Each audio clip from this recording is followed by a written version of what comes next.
संचय से कैसे मुक्त हो। हमारे मन में बहुत सारे डाउट्स आते रहते हैं, ऐसा नहीं ऐसा। आप देखिए बंदे पाठ करते हैं तब कल्पनाएं चलती हैं, ऐसा हो जाए फिर ऐसा हो जाए फिर ऐसा हो जाए, होने को कुछ होता नहीं है, लेकिन अपना मन खूब चलता है। तो गुरु साहब ने इस सवाल का जवाब दिया है। मेरे को लगता है कि अपने मन में कभी न कभी ऐसे सवाल आते ही हैं और उनका जवाब मिला हुआ होगा ना, तो अपन संतुष्टि से पाठ कर सकेंगे। अब मैं कौन सा उपाय करूं जिससे मेरे मन का संशय मतलब शंका, डाउट, मेरे मन का संशय दूर हो और भय रूपी संसार सागर से भी पार हो जाऊं। एक अपने मन में बहुत सारे डाउट्स आते हैं और एक अपने को मौत से डर लगता है। आप कुछ भी कहो, हम जीने में कितने भी परेशान हैं, लेकिन मौत सामने आएगी तो हमको डर लगता है। और उस डर से अपन मुकाबला कैसे करें। गुरु साहब बता रहे हैं, मनुष्य जन्म पाकर भी मैंने कुछ भला नहीं किया। ये सबका सवाल है, सबका है।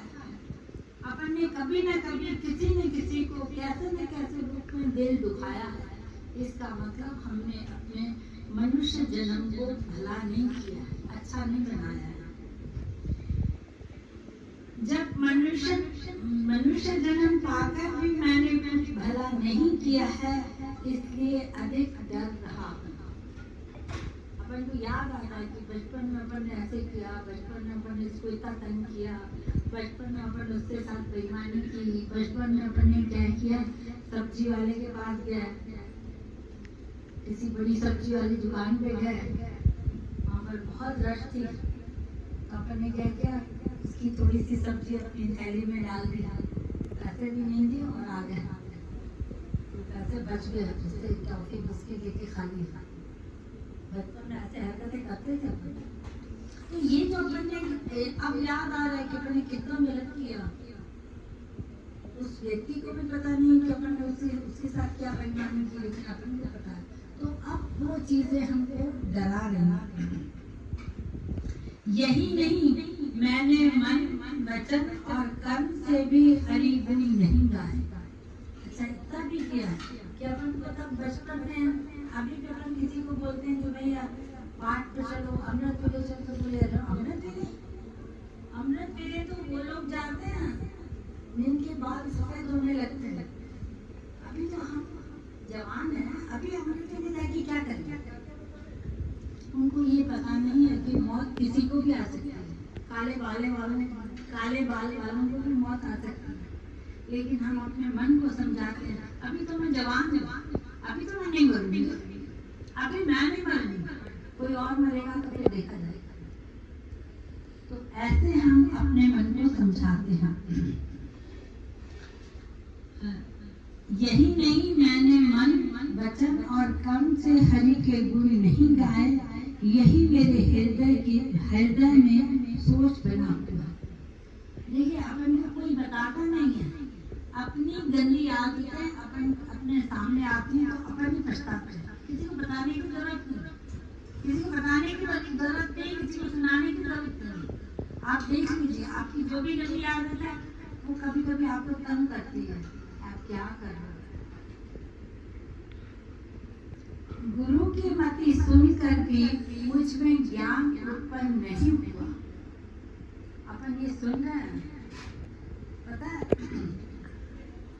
अगर आपको ऐसे लगता है कि मैंने बचपन में गलत काम किए हैं, मैंने बचपन में किसी को तंग किया है, जिनके मम्मी पापा अभी उनके साथ नहीं हैं और उन्होंने अपने मम्मी पापा की सेवा नहीं की है, उनकी दुआएं नहीं कमाई हैं, अगर आपको ऐसे लगता है तो उसका एक बहुत अच्छा उपाय है, एक बहुत अच्छा उपाय है।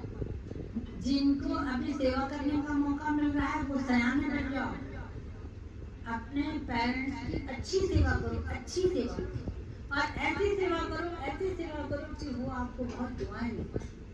और जिनके पेरेंट्स अभी इस दुनिया में नहीं हैं और वो अपने पेरेंट्स की दुआएं कमाना चाहते हैं, तो पता है वो क्या करें, वो अमृत वेले उठकर अपने मम्मी पापा को धन्यवाद दें।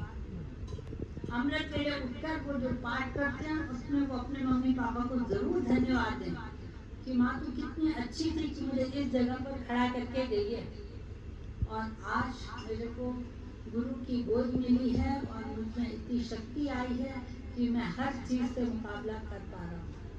तो आपको एक एनर्जी मिलेगी, एक ताकत मिलेगी। ऐसी आपको अरदास करनी है। पशु के समान केवल पेट ही भरता है। देखिए, अपन गुरु की मति सुनकर भी मुझ में ज्ञान उत्पन्न नहीं होता है। मतलब ये है कि पशु के समान हम अपना पेट भरना है। पता है पशु क्या करता है? कभी गाय को देखा है आपने? गाय जब अकेली बैठी रहती है तो मुंह चलाती रहती है, देखा? और उसके मुंह में से थोड़ी थोड़ी लार टपकती रहती है। ये क्या है? पता है गाय क्या करती है? गाय करती है कि वो बहुत जल्दी जल्दी खाना खा लेती है, बहुत जल्दी जल्दी घास खा लेती है, और वो सब घास इकट्ठा कर लेती है गले में। इसलिए खा लेती है, उसको भरोसा नहीं होता फिर मिलेगा कि नहीं मिलेगा, अभी मिला कि मैं खा लूँ। वो गले में इकट्ठा करती है, फिर जब फुर्सत में बैठती है ना तब वो चबाती है, चबाती रहेगी, चबाती रहेगी, चबाती रहेगी और खाती रहेगी और अपना पेट भरेगी। उसको पेट भरने के सिवाय, खाना खाने के सिवाय और कुछ याद भी नहीं रहता, क्योंकि उसको तो बुद्धि नहीं है ना, उसको बुद्धि नहीं है, वो क्या कर सकती है। तो अपन पशु की तरह अपना जीवन ना बनाए कि बस खाना है, सोना है, घूमना है। नहीं, आप ये सोचो कि सबसे पहले आपको एक ताकत वाला काम करना है, जिससे आप पूरा दिन एनर्जिक बने रहें, जिससे आपके आसपास कोई बीमारी ना आए, जिससे आपकी बुद्धि अच्छी बनी रहे। अमृत वेला जरूर संभालें। अमृत वेले उठकर अगर आपने भक्ति कर ली ना तो आप हर चीज से छूट जाते हैं। आपने देखा है कि नाव पानी में तैरती है, वो पानी में इतनी डूब जाती है, इतनी डूब जाती है कि बहुत थोड़ी सी 1/4 ऊपर से अपन को दिखाई देती है, बाकी सब पानी में रहती है। अगर उस नाव को हम ज्यादा हिलाएं या ज्यादा भार डालें तो वो पानी के अंदर डूब सकती है, लेकिन उसके बाद भी वो नाव तैरती है। तो अपन भी पूरा दिन गृहस्थी में बिजी रहते हैं, घर के चक्रों में रहते हैं, लेकिन अमृत वेले की घड़ी अगर अपन परमात्मा को दें तो अपन भी तैर जाए। इसलिए अमृत वेला करना बहुत जरूरी है। मेरे गुरुदेव बाबा नानक जी कहते हैं कि हे प्रभु, आप अपने यश को पहचानो, अर्थात शरणगत की लाज रखना आपका कर्तव्य है, तभी मैं पानी के इस भाव सागर से तैर कर पार हो सकूंगा। अब देखो गुरु साहब अपने यश को कैसे पहचाने। अब इतने सारे लोग हैं, उनमें से वो लोग जो परमात्मा को प्यारे हैं, वो लोग अमृत वेले उठते हैं। अमृत वेले सब लोग नहीं उठते हैं, सबके बस की बात नहीं है अमृत वेले उठते हैं। जो अमृत वेले उठते हैं, परमात्मा उनको स्पेशल नजरों से देखते हैं। आपने देखा होगा कि अपन जिसको प्यार करते हैं वो अगर अचानक अपने सामने आ जाए और उसके पहले अपन बहुत गुस्सा कर रहे हैं तो अपना गुस्सा गायब हो जाता है, क्योंकि सामने वो व्यक्ति आ गया जिसके सामने अपन गुस्सा नहीं कर सकते। तो अमृत वेले उठने वाले भगत में ये ताकत है कि आपके नसीबों में अगर कुछ गलत लिखा हुआ है, आपने अमृत वेला संभाला है तो वो गलत अपने आप मिट जाएगा। या कि कभी कभी फिर ऐसा है बहुत गलत लिखा हुआ है तो कभी कभी सपने में आ जाता है कि मैंने ऐसे किया, मैंने ऐसे किया, मेरी ये सजा मिल गई, ये हुआ, सपने में आ जाता है। सपने में अपने कष्ट कट जाते हैं, कभी कभी ऐसा भी होता है। और कभी कभी क्या होता है, कोई आपको ऐसी दर्द भरी कहानी सुनाता है, ऐसा हुआ, फिर ऐसा हुआ, फिर ऐसा हुआ। वो कहानी आप इतने ध्यान से सुन रहे हो कि उस हीरो की जगह पर आप अपने आप को रख लेते हो, फिर आपका मन पिघलने लगता है, ऐसे भी अपने कर्म करते हैं। ये उनके कर्म करते हैं जो अमृत वेले उठकर भक्ति करते हैं। इसलिए मैं आपको ये बताना चाह रही हूँ कि परिस्थितियाँ कुछ भी हो जाए, कुछ भी हो जाए, आपको डॉक्टर बोले कि आपको 104 बुखार है, तो डॉक्टर को बोले डॉक्टर अमृत वेले बुखार नहीं आना चाहिए, बाकी पूरा दिन सो जाता और नहीं आएगा, नहीं आएगा। मेरी जिंदगी का एक बहुत बड़ा अनुभव है। एक बाबा को मैंने देखा, वो बाबा अमृत वेले उठ के नहा के पाठ पूजा करते और अपने उसका आंगन था बहुत बड़ा और बहुत सारे पेड़ लगे हुए थे, तो पत्ते रोज गिरते थे। वो झाड़ू लगाता था, पूरा जल्दी साफ पड़। अब उस बाबा की तबीयत खराब, उसको रात को 9:15 बजे हॉस्पिटल में एडमिट किया, इस पोजीशन में कि वो कोमा में था। कोमा मतलब समझते हो? कोमा मतलब आपका दिल और दिमाग काम करता है और शरीर कोई काम नहीं करता। आपका दिमाग चलता रहता है लेकिन आपका शरीर कुछ काम नहीं करता। अब वो कोमा में आ गए। अब कोमा में आ गए तो रात में सवेरा हुआ, अमृत वेले का टाइम हुआ। अमृत वेले का टाइम हुआ तो वो अपनी पत्नी को बोलने लगे कि तुमको पता नहीं है अमृत वेला हो गया है, मेरा पाठ का टाइम हो गया है, जल्दी से जल्दी गर्म पानी रखो, मैं नहाऊंगा और मैं पाठ करूँ। उसने बोला रात को ऐसी हालत और अभी ऐसे बात करना। उसने उसको पानी वानी का अरेंजमेंट करके दिया, उसने नहाया, पाठ पूजा किया। 6:45 बजे तो वो फिर से उस बिस्तरे पर लेटा। जैसे बिस्तरे पर लेटा फिर से कोमा। अब डॉक्टर इस बात पर यकीन ही नहीं कर रहे कि ये पेशेंट उठ के पाठ किया। उसकी पत्नी ने बोला कि आप इंतजार करो अमृत वेले का, अमृत वेले फिर उठेंगे। इतनी ताकत है अमृत वेले की।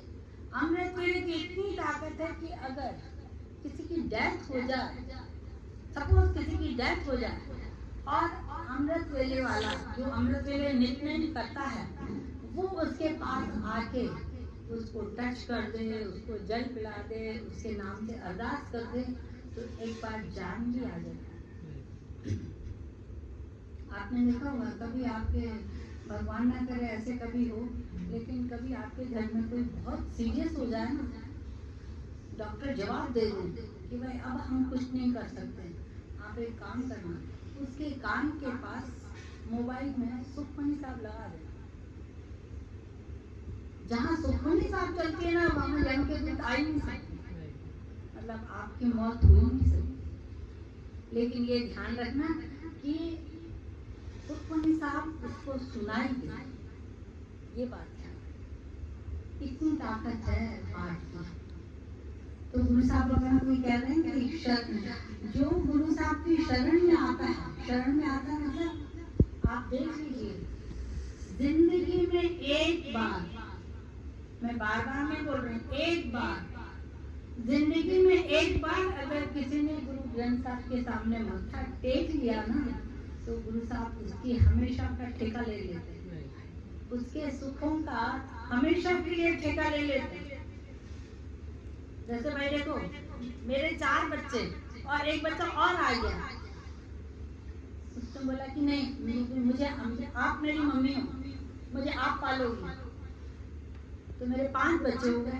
अब मैं 5 बच्चों की वैसी पालना पोषणा करूंगी ना, तो जो गुरु जिसके सामने मत्था टेकता है वो गुरु का बच्चा हो जाता है। उनके सुख दुख का ध्यान गुरु साहब रखते हैं। शरणागत की लाज रखना अपना कर्तव्य है, तभी मैं पापी इस भव सागर से पार उतर सकता हूँ।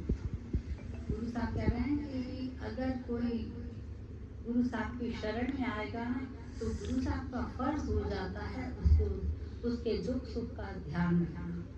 अच्छा कभी कभी ऐसा होता है कि गुरु साहब अपन को भक्ति करने के बाद भी दुख देते हैं। अब जैसे देखिए एक माँ वो आलू काट रही थी चाकू से, फटाफट करते जा रहे थे, वो बच्चा देख रहा था, उसको मजा आ रहा था। अब माँ ने जैसे चाकू रखा तो अब जिद करा कि चाकू मेरे को दो। अब माँ अगर उसको चाकू दे रही है तो वो अपना शरीर काट लेगा, और जिद कर रहा है कि वो चाकू दो चाकू दो चाकू दो। तो माँ ने क्या किया, उस चाकू पर कपड़ा लपेट के उसको दे दिया। तो वो उसको जो करना है करो, लेकिन नुकसान नहीं होगा। तो भगवान भी हमको हमारी परिस्थितियों के हिसाब से हमको सब कुछ देता है। हमारी समझ से बाहर है वो हमको क्या देता है, हमको कहाँ सुख देता है, कहाँ हमको दुख देता है। जैसे माँ बाप अपन को कभी कभी डांटते हैं, कभी कभी मारते भी, कभी कभी घर से बाहर भी निकाल देते हैं, ऐसी गलतियाँ करते हैं। तो गुरु साहब भी अपन को नाराज होते हैं, लेकिन अपनी शरण में रखते हैं। उन लोगों को जो अमृत वेले उठकर नाम जपते हैं। आप जैसे भाग्यशाली लोगों को किस्मत लिखवा के लाए हो। आज की किस्मत तो वाकई लिखवा के लाए। आज 4 बजे 4:05 हो गए थे सुखमनी साहब, लेकिन ऐसे अपनी सुखमनी साहब चलेगी और ऐसे अपनी रोज किस्मत लिखवाते रहिएगा। बोल गुरु नानक देव।